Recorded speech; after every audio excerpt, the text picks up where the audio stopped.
jelas tadi yang sudah saya jelaskan, ya. Jadi kalian lihatkan lapisannya dari bagian untuk yang pertama kali dapat cahaya adalah yang membran limitan dalam, ya, membran limitan dalam di sini. Kemudian lapisan serabut saraf, ganglion, kemudian nanti apa namanya deh, apa namanya ke inti luar, ya, inti dalam. Nah, kemudian fleksipom luar, fleksipom inti dalam, ya. Kemudian di sini sel batang kerucut, kemudian ada di tel retina, ya. Sel batang kerucut itu mana sih? Kalau kita lihat seperti ini nih. Nah, ini di bawahnya adalah inti-inti dari sel batang dan kerucut. Tapi sel-selnya ada di sini, sitoplasmanya yang banyak di sini. Ini adalah sel kerucut, ya. Sel kerucut. Tadi sel kerucut memproses apa deh? Warna, ya. RGB, ya. Kemudian kalau untuk yang batang di sini, ya, proses cahaya terang dan gelap. Oke, sekarang kita masuk ke organ tambahan mata. Ada kelopak mata, palpebra, konjungtiva, dan kelenjar lacrimal. Ya, di mana sih semua letaknya itu ada di, kalau kita lihat di bulu mata, ya. Nah, di sini ada, di sini yang palpebra konjungtiva ini bulu mata kalian, ya. Kemudian ada konjungtiva fornix di sini. Kemudian ada lobar konjungtiva. Jadi konjungtiva tuh seluas ini, ya, ke dalam-dalam. Nah, kemudian ada kelenjar-kelenjar lacrimal juga di sini, ya.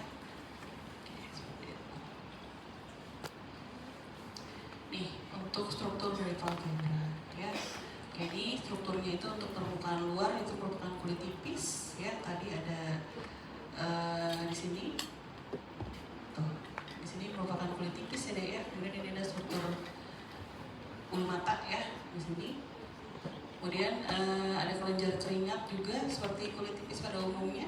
Dan di sini ada kelenjar apokrin, disebut juga kelenjar mol, ya. Kemudian ada otot-otot rongga, bulbus orbicularis oculi, untuk kalian mengedip, ya. Itu adalah tugasnya sih, musculus orbicularis oculi. Untuk bagian tengahnya ada apa di sini deh? Jaringan ikat fibros, ya. Ada untayan kelenjar sebasea yang disebut dengan kelenjar Meibom. Ini bagian menuju dalam, ya. Dan kemudian ada epitel konjungtiva bulbi bagian dalam. Di sini kadang ada musculus ciliaris riolani, ya, di sini bagian ujung-ujungnya. Di sini ada otot tarsal, ya. Kemudian di sini ada epitel konjungtiva bulbi yang melingkupi dari bola mata, ya. Jadi ini bagian dalam bola mata. Ini bulu mata kalian, ya. Kemudian ini bagian yang kelopak mata luar, ya, di sini.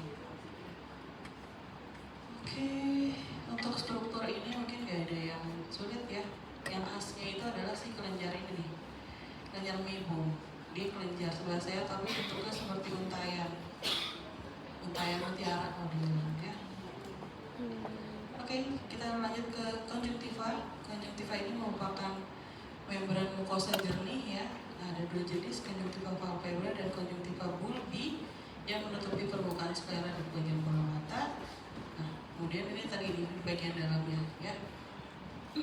Epitel konjungtiva di sini, epitel berlapis silindris, ya. Ada sel goblet banyak di dalamnya, ini sel gobletnya. Ya, kemudian di dalam ini ada lamina propria, kemudian diikat. Nah, kemudian ada kelenjar lacrimalis, kelenjar air mata. Adanya di mana sih, Dek? Nih, di ujung dari sudut mata kalian, ya. Di situ ada kelenjar air mata, di supralateral mata. Karakteristiknya dia sebesar buah kenari gedenya, ya. Kemudian tubuloasinar, gabungan, ya, antara asinus sama tubulus, ya. Kemudian sekretnya semosa, artinya kental, ya. Kemudian banyak sel-sel miara epitel di dalamnya karena untuk memeras si isi dari si kelenjarnya ini, ya. Ini sel-sel miara epitel yang di pinggirannya. Sekretnya berupa air mata, ya, yang isinya air dan lisozim untuk menjaga konjungtiva tetap lembab dan juga mengeluarkan benda asing. Ya. Ini ada drainase dari si lacrimalisnya, ya. Nah, ini untuk mencegah penguapan air mata juga, ada tirai air mata, ya, alirannya ini. Jadi dari kelenjar lacrimal nanti ke seluruh bagian depan mata, ya, kemudian menuju ke puncta lacrimal, ke kanaliculi lacrimal, ya, ke saccus lacrimal ini, kemudian ke ductus nasolacrimal, masuk ke hidung nih, ke meatus inferior. Jadi aliran air mata kalian itu yang kita tidak sadari alirnya ke situ, ya, ke arah hidung. Makanya kalau misalnya kalian nangis, hidung kalian juga banjir, ya. Nah itu, karena memang banyak sekresi dari air mata yang buat muara di meatus inferior. Oke, kita masuk ke organ pendengaran. Ya, masih banyak nih, Dek. Kan udah jam berapa ya? Hah? Setengah 4? 15.30? 15.35, oke. Ya, oke, kita lanjut ya. Nah, telinga ini merupakan organ pendengaran dan keseimbangan. Secara anatomis, kemarin kalian belajar, telinga itu ada telinga luar, tengah, dan dalam, ya. Kalau dari struktur histologi ini rumit sekali telinga tuh, ya. Apalagi bagian telinga yang bagian dalam, nanti kalian lihat sendiri. Dan mengandung bagian tulang dan juga membran, ya. Nih, bagian luar di sini, ya. Ini ada bagian tengah, dari ini masuk bagian dalam. Ini gambaran histologis secara singkatnya, ya. Kalau untuk telinga luar ada daun telinga, ya, fungsinya untuk menangkap gelombang suara. Jadi bukan cuma sebagai hiasan aja ya, Dek, ya, tapi juga untuk menangkap. Maka bentuknya kayak corong gitu ya telinga kita, ya. Terdiri dari tulang rawan elastin. Berarti serat-serat tulang rawannya elastin, ya, kartilago elastin. Nah, kemudian ada kulit tipis, ya, permukaan luarnya. Kemudian telinga luar ini juga di meatus acusticusnya, bagian dalam lagi, itu terdiri dari kulit tipis, ya, yang dimana ada folikel rambut. Itu kalau kalian terangin telinga teman kalian, ya, nanti kalian lihat ada rambut halus, ya, itu adalah struktur dari kulit tipis dari meatus acusticus arterus, ya. Ada kelenjar sebasea juga, kemudian ada kelenjar serumen. Serumen itu apa, Dek? Untuk kotoran telinga, tapi bukan kotoran, ya. Dia semacam earwax gitu, buat melindungi bagian dalam telinga agar tidak masuk hewan ataupun apa, ya, untuk tidak terpapar dari benda-benda yang membahayakan, ya. Itu adalah perlindungan tubuh. Tapi kalau dia jumlahnya terlalu banyak, maka akan menghalangi masuknya suara, ya, getaran suara akan terhambat. Makanya nggak boleh terlalu banyak juga. Jadi harus dibersihkan, tapi jangan terlalu bersih, ya, gitu. Kemudian ada membran timpani. Membran timpani ini bisa kelihatan nggak dari luar? Bisa, kalau nggak ketutupan sama serumen, ya. Bisa kita lihat. Nanti dia itu merupakan ternyata terdiri dari epidermis yang tipis, ya, bagian luarnya. Dia epitelnya selapis gepeng atau kuboid pada bagian yang agak dalamnya, ya. Dia ada serat kolagennya juga. Fungsinya untuk menerima gelombang suara dan menjadikannya energi mekanik, ya. Diteruskan ke tulang pendengaran pada telinga tengah. Jadi dari suara, gelombang suara nanti diubah menjadi getar, ya. Kemudian diteruskan ke tulang-tulang pendengaran. Ada apa aja tulang-tulang pendengarannya, Dek?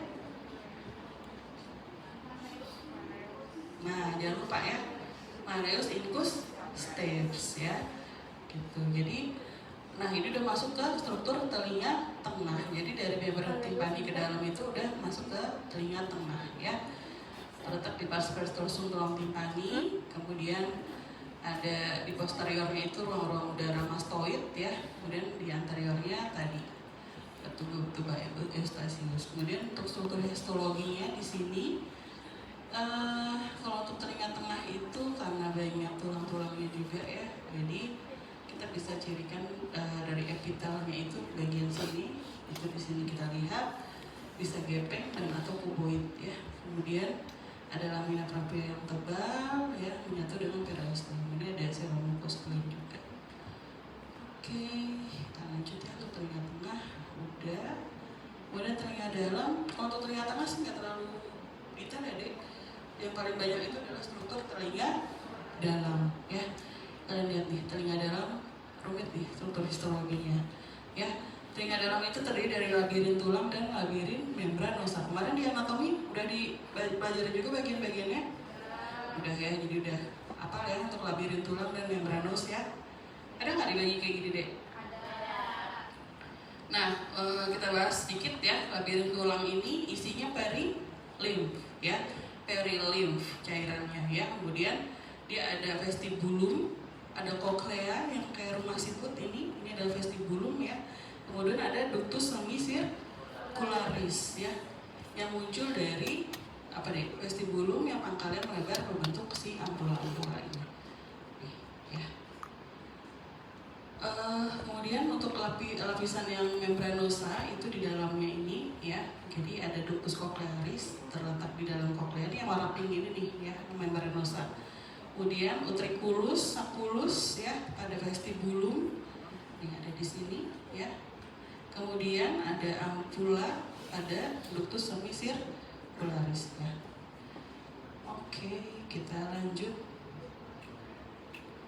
Nah, bentar. Ada yang saya lewatin nggak ya? Bedanya perilim sama endolim apa deh? Perilim itu dia itu kayak akan natrium seperti ekstrasel.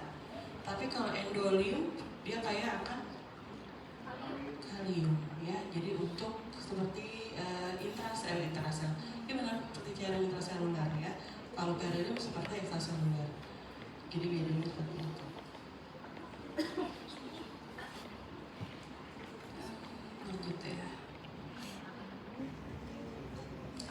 Utriculus sacculus itu untuk keseimbangan ya. Kalau untuk koklea kan untuk pendengaran.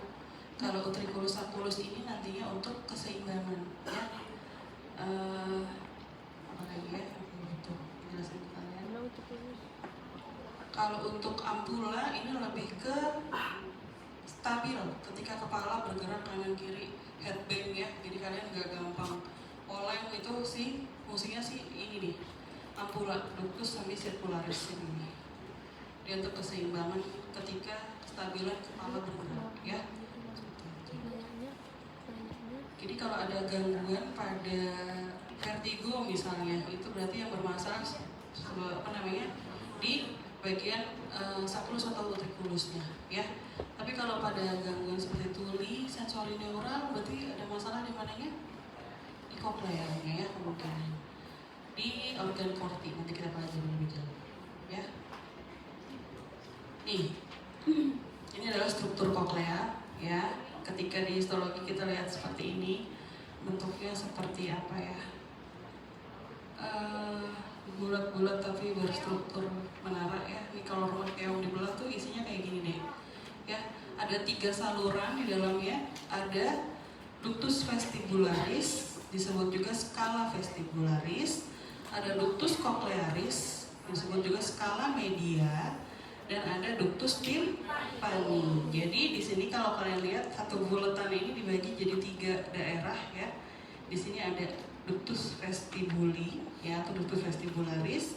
Di tengah ini adalah scala media ya. Yang bawahnya scala tympani ya.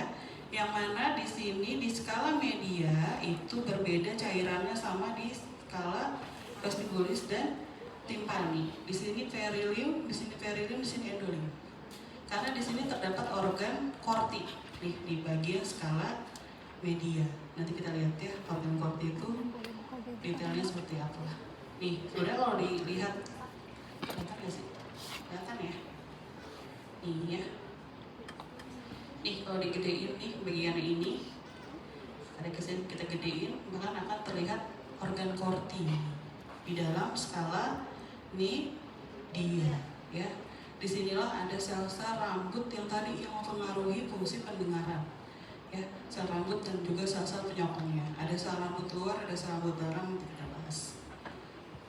Oke.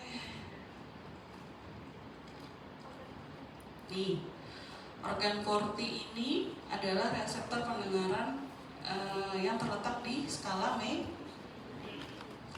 atau skala timpani? Kan? Skala mana coba? Tuh, di mana? Medial ya. Skala timpani yang mana nih? Yang atas apa yang bawah? Yang bawah ini ya.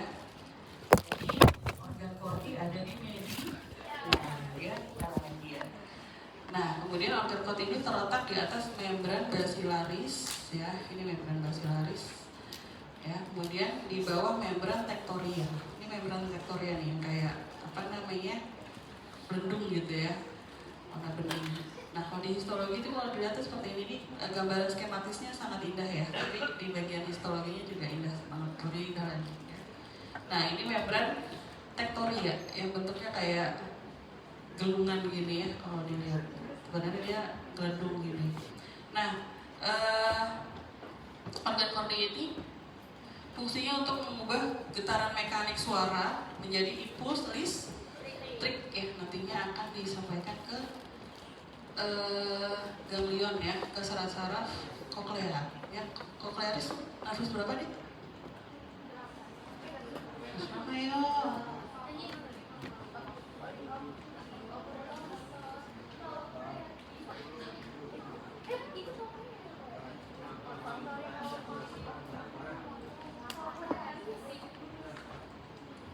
Koklearis. Nah, 7 per 8. 7 apa? 7? 7 masih alis ya. 8 vestibulo koklearis. Jadi ke nervus 8 ya. Seker deh ditanyain saraf lagi. Kranial tuh harus kan bawa-bawa terus sampai nanti di stase neuro psikoas juga ditanyain terus ya.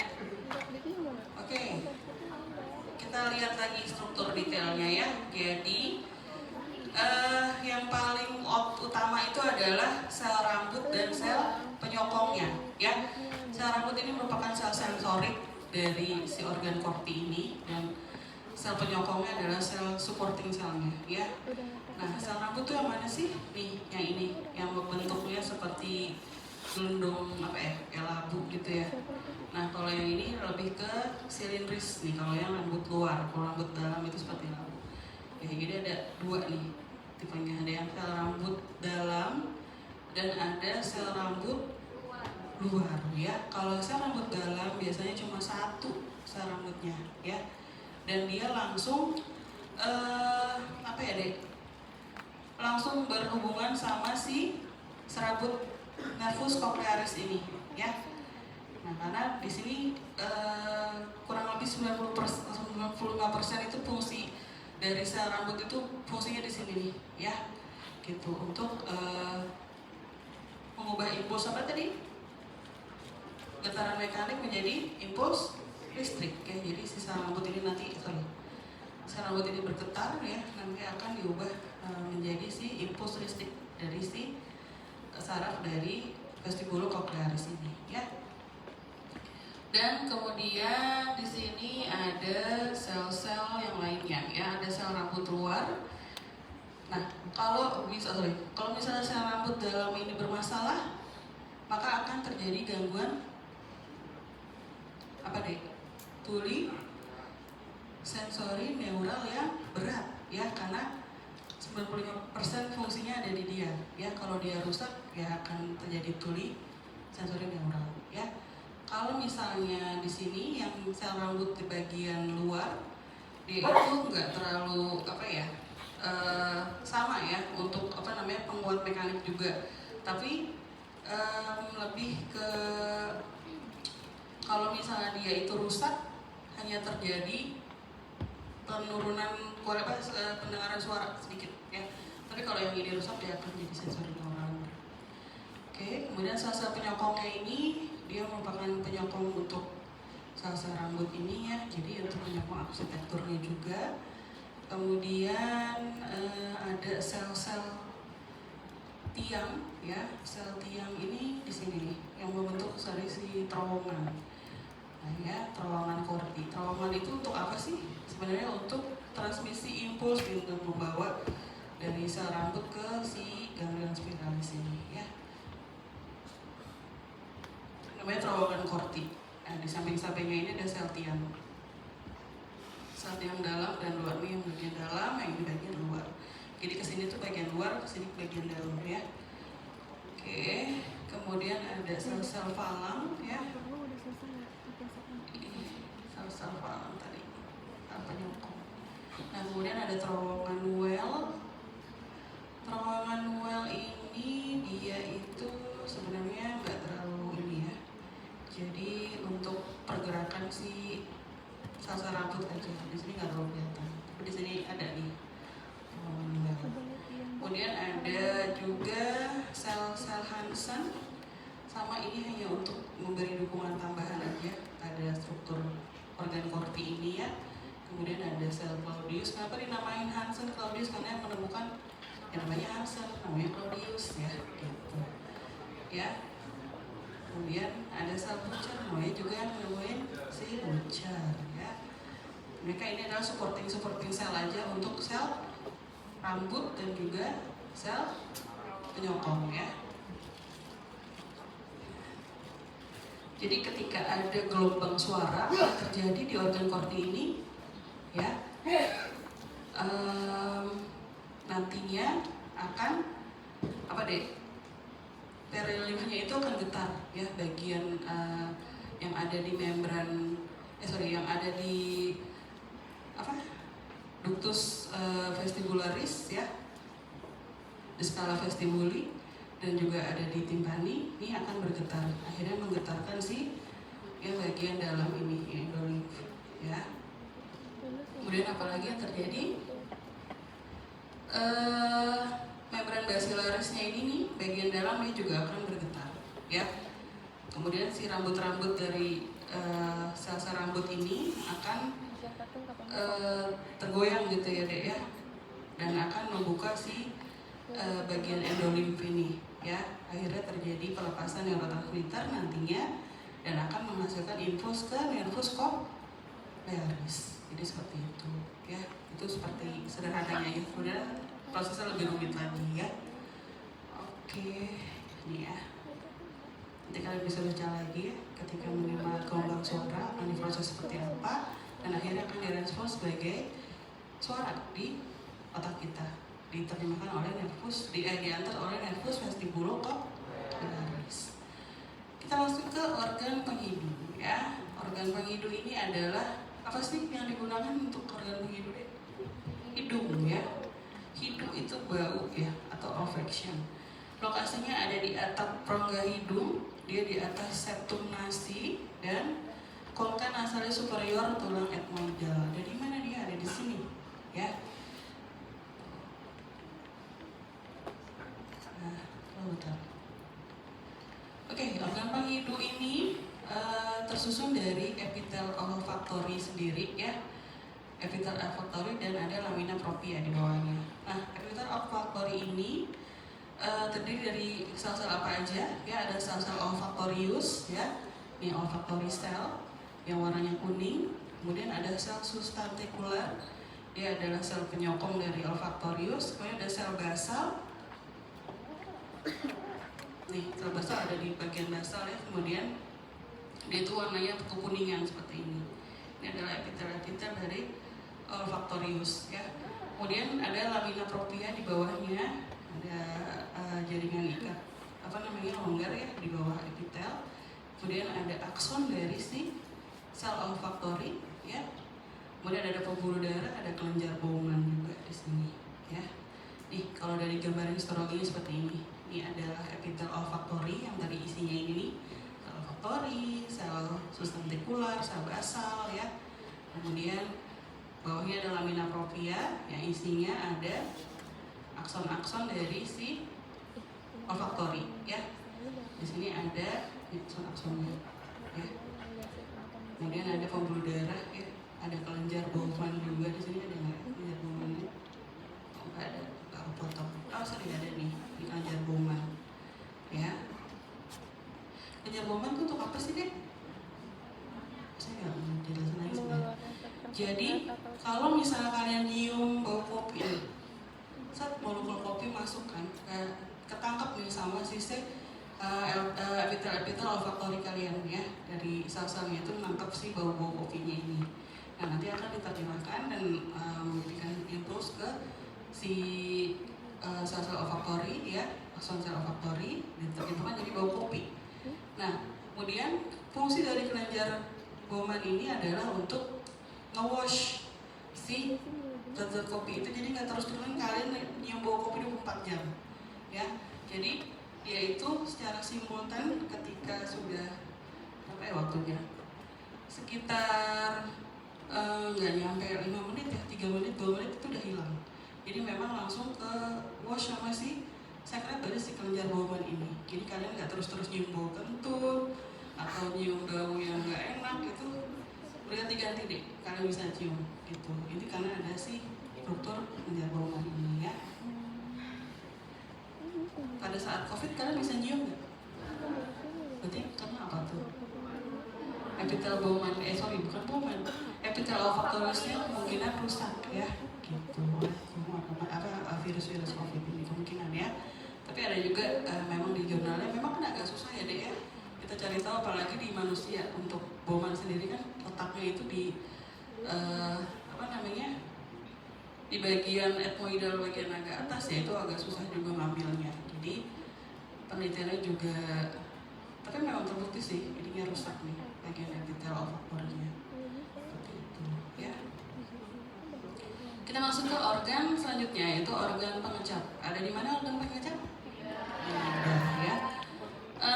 Lidah ini merupakan, kemarin udah papila-papilanya udah di itu ya, di apa? Sistem apa nih? SHM2 ya, yang pencernaan. Karena kita lebih ke taste budnya ya, lebih ke reseptor dari si rasanya ini ya. Lokasinya ada di mana sih si organ pengecap ini? Si reseptor rasa ada di permukaan atas lidah, ada di faring juga, ada di laring juga ya. Dia merupakan kuncup kecap atau taste bud ya. Nih bentuknya seperti ini ya, taste bud. Dia seperti apa ya deh, kayak mangkok gitu ya. Nah, ini ya, merupakan organ sensoris intraepitel, merupakan persepsi rasa, bentuknya bulat-bulat ya, terdiri dari sel pengecap ya. Kemudian ada sel penyokong. Jadi ada dua jenis sel di sini, ada sel pengecap dan ada sel penyokong. Kalau perbedaannya, kalau untuk sel pengecapnya itu ya, dia itu bentuknya itu lebih langsing-langsing ya, kemudian intinya lebih menggepeng, kromatinnya padat ya, kemudian ada rambut-rambut pengecapnya juga. Tapi kalau untuk sel penyokong atau sel substantikularnya ini, gelondongnya biasanya lebih gemuk ya, kemudian kromatinnya lebih halus. Ada sel basal juga nih ya di dalamnya, yang terletak di bagian basal. Nah ini adalah sulcus-sulcus dari si papila lidah ya. Jadi ketika makanan masuk akan terpaparan sama si kecap-kecap ini, akan diterjemahkan rasa itu pahit, asin, manis ya, ini dari si kecap-kecap ini. Oke, kita masuk ke organ sensorisnya integumen. Nah ini udah kalian sering banget yang namanya kulit ya. Kulit apa nih dek, tebal tipis? Tebal tipis nih. Kenapa? Ada rambutnya ya. Tebal tuh di mana aja sih kalau saya tanya? Telapak tangan dan kaki ya. Kirinya dua itu. Di tubuh kita selebihnya adalah kulit tipis ya. Ada apa aja sih ininya sensorisnya di kulit? Ada Meissner ya, ada Merkel, ada Pacini, ada Ruffini ya. Meissner ini biasanya untuk apa deh? Meissner untuk adanya di mana dia? Di papilla dermis. Ingat-ingat ya, dia ada di papilla dermis. Ini epidermis, bawahnya dermis. Nah ini yang menonjol-nonjol bagian dermis yang menonjol ke epidermis ada papilla dermis. Di sini tempatnya si Meissner. ya. Tapi nggak selalu setiap tonjolan ada Meissner, ada yang enggak ya. Meissner itu untuk merasakan sensasi sentuhan ringan ya atau lembut ya gitu, karena dia di permukaan. Kemudian ada reseptor Merkel ya, dia juga untuk merasakan bentuk biasanya deh ya, datar atau melengkung segala macam, itu tuh adalah si Merkel ini. Dia secara histologi agak susah untuk dilihat ya, karena strukturnya itu hanya serabut saraf gitu, jadi nggak ada badannya seperti Meissner ya. Kemudian ada lagi di bawah lagi, bagian mendekati hipodermis ada Pacini. Pacini ini untuk merasakan apa deh? Lebih dalam ya, tekanan yang lebih dalam. Kemudian getaran juga dirasakan oleh si Pacini ini ya. Kemudian ada badan Ruffini. Ruffini ini untuk merespon dari tekanan juga ya, yang agak dalam, dan juga stretching kulit. Jadi kalau kulit kalian ketarik atau apa, yang merasain si Ruffini ini ya, dia biasanya dekat sama folikel rambut ya. Dan apa? Nah ini ya, tadi ada Ruffini, Pacini, kemudian Krauss Engel untuk reseptor panas ya, panas dingin, cranial ending ini buat nyeri ya gitu. Oke, ada lagi ya. Nah ini nih. Nah ini adalah apa deh?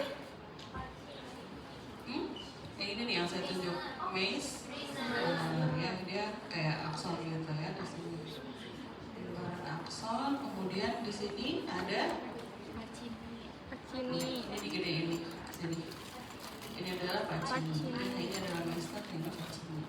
Tuh yang paling bisa kita ciri itu sebenarnya kalau dari pewarnaan biasa ya, itu adalah si Meissner sama Pacini. Tapi yang kalian perlu tahu, serabut saraf di kulit itu nggak cuma Pacini dan juga Meissner, tapi ada Ruffini, ada Krauss ya,